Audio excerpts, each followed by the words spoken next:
pão é o alimento da civilização humana. Valongo é conhecida como a terra do pão, da regueifa e do biscoito. Portanto, era a terra por excelência que fazia o pão. Ainda temos padarias a cozer a rainha, mesmo como antigamente. Com arte e amor conseguem-se produtos de excelente qualidade. Passou de pais para filhos, porque não havia muito mais.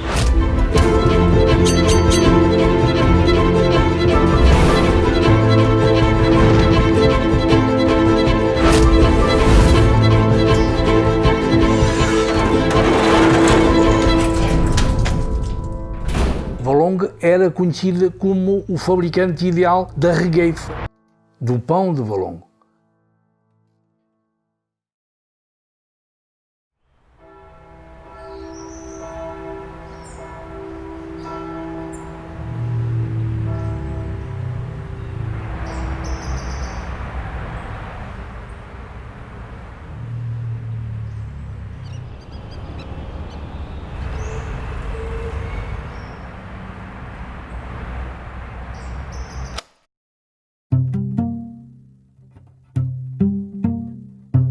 A minha avó era padeira e fui biscoiteira toda a minha vida, nasci no meio da farinha e do biscoito. Esta é a fotografia da minha avó, que foi a dona desta casa.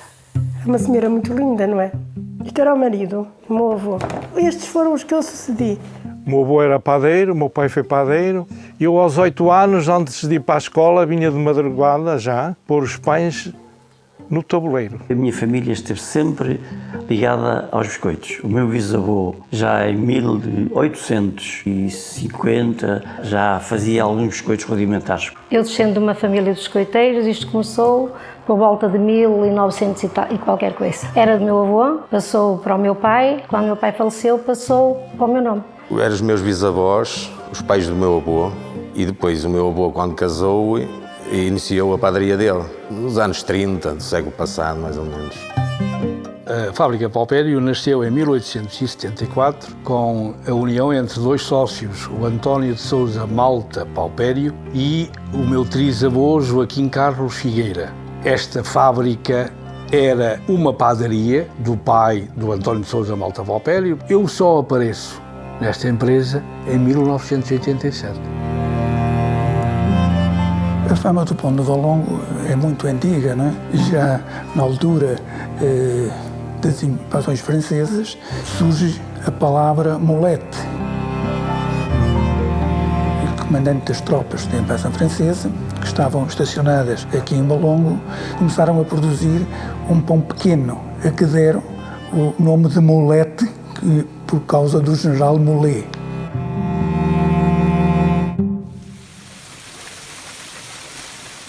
O pão de Valongo tinha fama. Mais antigamente, antes dessas moagens, era moído em moinhos de água, mas dizia-se também que era por causa das águas de Valongo. Porque nós a água toda aqui era tudo água das minas. Os trigos americanos, que eram moídos no Rio Ferreira e depois nas padarias, paneirados, separada a qualidade da farinha, até à sua produção com uma levadura, naquela altura, natural. Não havia fermento, não se usava fermento, era a massa-mãe que se usava. Leva muito mais tempo a fermentar o pão. Esta fama que nós temos deve-se a que a lenha era do monte e é que aquecia os fornos para cozer o pão. E o pão durava nem que fosse de 15 dias ou um mês.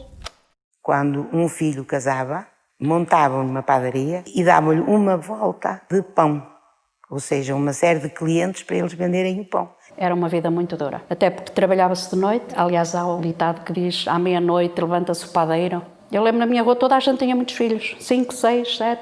Depois as mulheres também trabalhavam em casa, não é?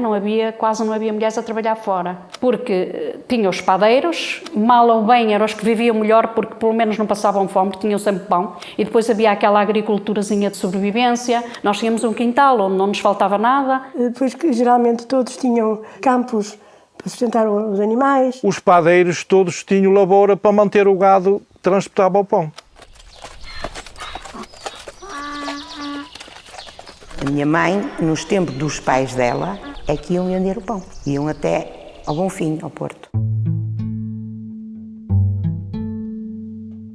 Olha, iam com um burro aí as canastras a levar pão. As padeiras de Valongo venderam ao Porto, durante alguns séculos, o pão. E mesmo quando os portuenses passaram a ter as suas próprias padarias, os consumidores continuavam a preferir o pão de Valongo. O meu padrinho, eles venderam na Cordoaria e venderam no Aino, que era a Praça de Lisboa, depois é que foram para o Bolhão.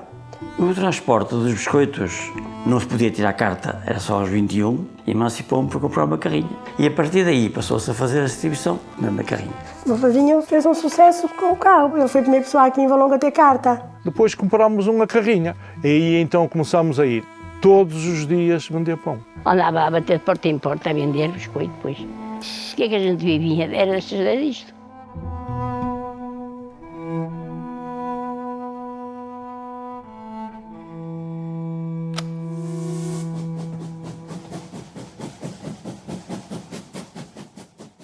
Mas a Regueifa de Valongo tinha fama, as coisas ao ter nome ou ter saída, então começaram a ir vender para o comboio.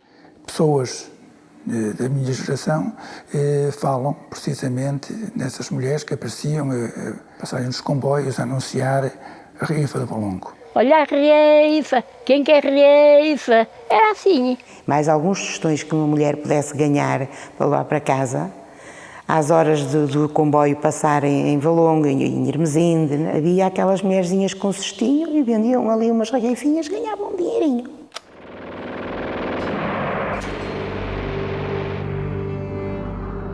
Durante a Segunda Guerra Mundial, o Salazar fazia aqui um bocadinho um jogo duplo, não é? Portanto, fornecia wolframio aos alemães, alimentos e roupas aos aliados. A população ia ficando cada vez mais empobrecida e, portanto, havia uma escassez de alimentos e era necessário proceder a um racionamento. Olha, no tempo da guerra não havia farinha, não havia pão, o pão era racionado, era só, as pessoas só tinham direito a um pão por cabeça. E depois as pessoas que compravam era por fora, mais caro.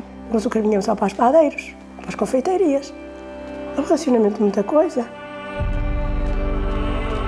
O meu pai tinha, na altura, um caminhão e até foi mobilizado que não podia vender nem fazer nada porque podia ser chamado para a guerra. Julgo que foi em 1937 que foi criado o Grêmio de Industriais de Panificação de Porto. Os industriais tinham de levantar uma guia para depois comprar o pão nessas fábricas. Os padeiros todos tinham um mapa para selecionar a farinha que gastaram naquele dia. E depois, na altura de Salazar, vai lá, e ele começou a impor novas leis quando começaram a ver os alvarás, e então havia um preço político do pão, 4 centavos. Eu deixei de ser padeiro aos 31 anos.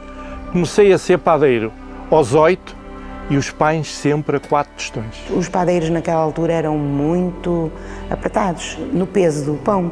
O peso da regueifa tinha que ter o peso, o pão era pesado. Antigamente, no tempo do meu avô, o trigo vinha da América, mas a farinha depois moída era cá, comprada na moagem do Marco. E na altura havia a fábrica de Vitória que tinha melhor qualidade que a do Marco. Depois havia a farinha da Ceres, a Harmonia. No tempo da guerra era proibido peneirar a farinha. Quando viessem os fiscais, se eu tivesse uma peneira na padaria, era autuado. Trazia cabelos, trazia pelos diversos, trazia sujidades, trazia às vezes excrementos de ratos até. Isto é quase como na pesca, não podem ter redes com determinados espaços, senão apanham o peixe pequeno. Aqui, se as peneiras forem de determinada espessura, a qualidade do trigo não é o mesmo, as impurezas não são as mesmas, não é? A partir da década de 50 é que começou em Valongo a haver máquinas para fabricar pão.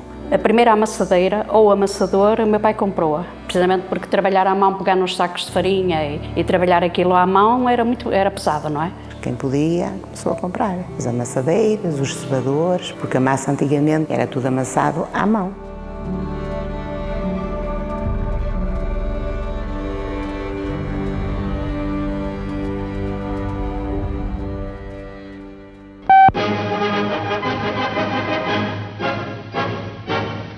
Na madrugada do dia 25 de abril, o movimento das Forças Armadas Portuguesas estabeleceu o controle da situação política em todo o país. O movimento proclama à nação o seu propósito de a libertar de um regime que a oprime há longos anos e de levar a cabo um programa de salvação do país e de restituição das liberdades cívicas de que vem sendo privado.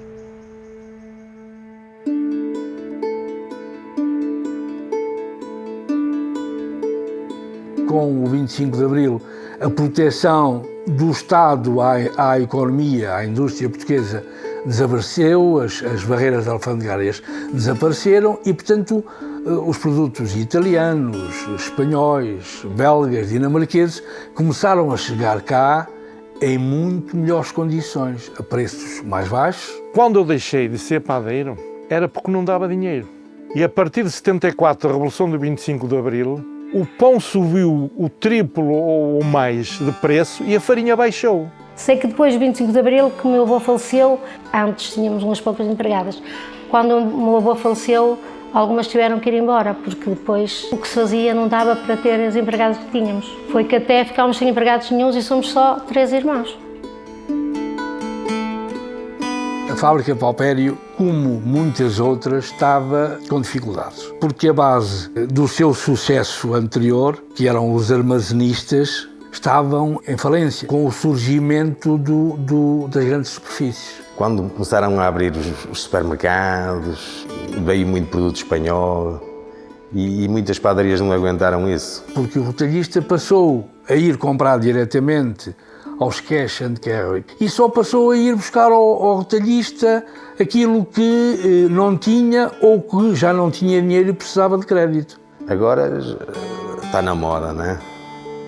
Mas houve uns tempos, finais dos anos 80 e anos 90, que isto não havia muita procura de biscoito. Eram muitos, era quase porta sim, porta não, eram padarias. Mas depois foram fechando. Houve ali uma altura que estragou a maior parte dos padeiros de Valongo, que foi a concentração. Pequenas padarias daqui de Valongo que se juntaram. Mas isso não deu assim grande resultado. Cada um para ir para lá teve de deixar a sua padaria e fazer parte da concentração. E ali estava agregado a uma situação que havia um que mandava e os outros acompanhavam. A causa de haver falta de padeiros foi a concentração.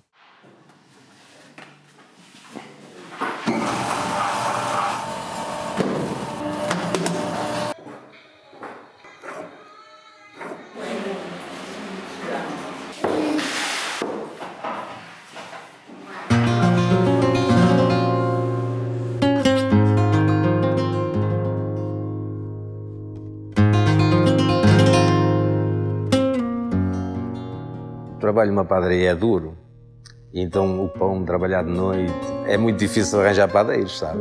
E então, como eu, forneiros, muito mais difícil. Começavam a trabalhar à noite, às 11h30, mais ou menos. O pão estava pronto por volta das 4 e pouco, as primeiras fornadas, e às 5h30, 6 horas, já se começava a distribuir o pão. Quando era a Páscoa, começavam a fazer a regueifa muitos dias antes. E no Natal, para fazer os cacetes. Trabalhavam noites inteiras, que às vezes queriam depois abrir os olhos e nem conseguiam. A regueifa tinha a sua fama, não é? E na noite de Natal, a partir das 5 horas que cozíamos regueifa, ainda ia distribuir até São Caetano a regueifa para a noite de Natal.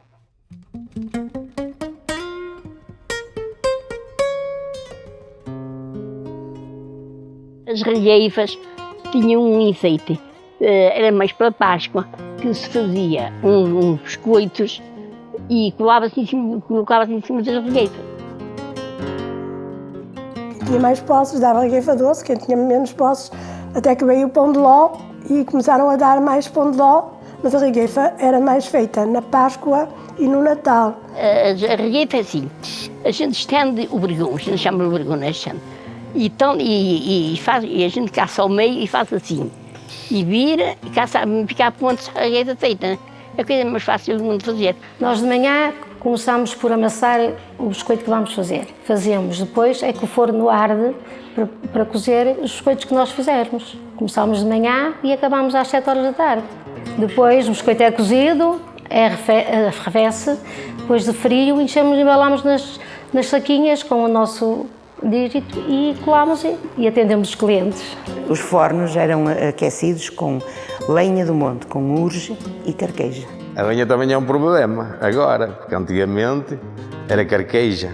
Tínhamos pessoas de Recarei, de Santa Comba, que vinham trazer caminhonetes com molhos de carqueja, que era para aquecer os fornos. E isso acabou tudo. As pessoas, por isso é que agora há muitos incêndios, ninguém corta o mato. E nós então agora é mais a nível de serrações. Passava-se muitas necessidades, queimava-se tudo. Por isso é que há poucas gigas, poucas gamelas, porque os padeiros queimavam essas coisas todas, quando precisava, até mobílias iam. Os padeiros em Valongo foram descendo, foram acabando e agora são meios deles porque a possibilidade de fabrico é muito mais fácil. Agora, foram reduzidas as padarias, mas o pão e o biscoito teve sempre fama.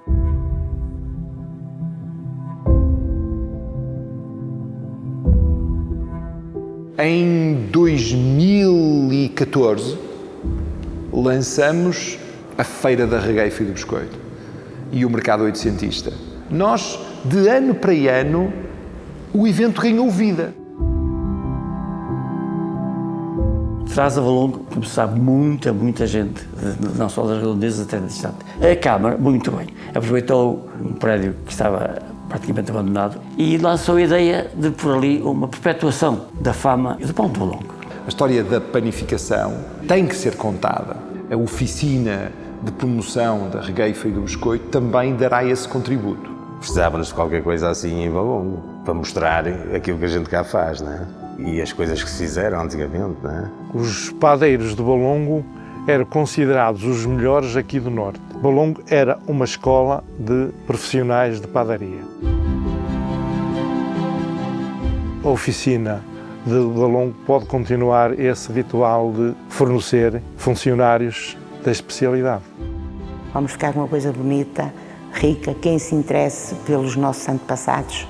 Se preocuparem com a divulgação da qualidade do produto, julgo que sim senhor pode ter um grande contributo para a indústria aqui no concelho.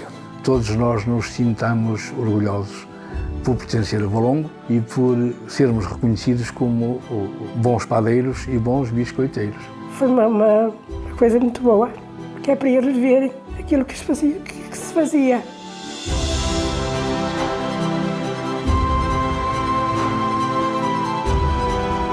Para contar a história, cozer toda esta riqueza que existe aqui, não só na cidade, no concelho de Valongo. Quando se está a investir na valorização do património, nós estamos a dizer à comunidade que aquele é o caminho. Nós vamos trazer pessoas que vêm visitar, mas são pessoas que, quando cá vêm, vão sair e vão ser convidadas a ir visitar biscoiteiros, vão ser convidadas a ir visitar a igreja, matriz que foi construída em grande parte com um imposto ligado ao pão.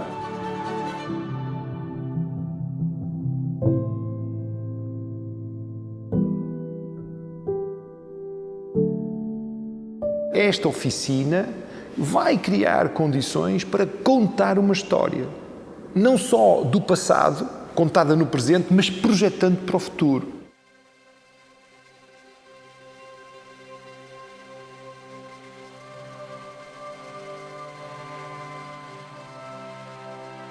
O Valongo era pequenino e quase em todas as portas havia um padeiro. Dizem que o pão é bom, os de fora, né? Ainda nos enche mais, né? Acho que o pão tem de continuar. Faz que as pessoas venham aqui e de ver que estamos a fabricá-lo, tudo manual, ver o forno a lenha, as pessoas ficam encantadas e gostam e dizem que é melhor. Sinto-me orgulhosa de fazer o que fiz, os meus filhos também, e só tenho pena de não ter tanto tempo e não poder tanto, porque ainda faria mais. Como todas as artes, elas não morrem, não podem morrer. Qualquer indústria depende dos seus clientes. Enquanto continuarmos a saber agradar aos consumidores finais, as indústrias não morrem. Se nos preocuparmos unicamente com o lucro, então aí a intenção de massificar a produção tem necessariamente redução de qualidade. Mas também estamos limitados à memória daqueles antepassados que nos exigem continuamente, constantemente, atenção à qualidade. Atenção à qualidade, porque é a qualidade que nos vai mantendo vivos.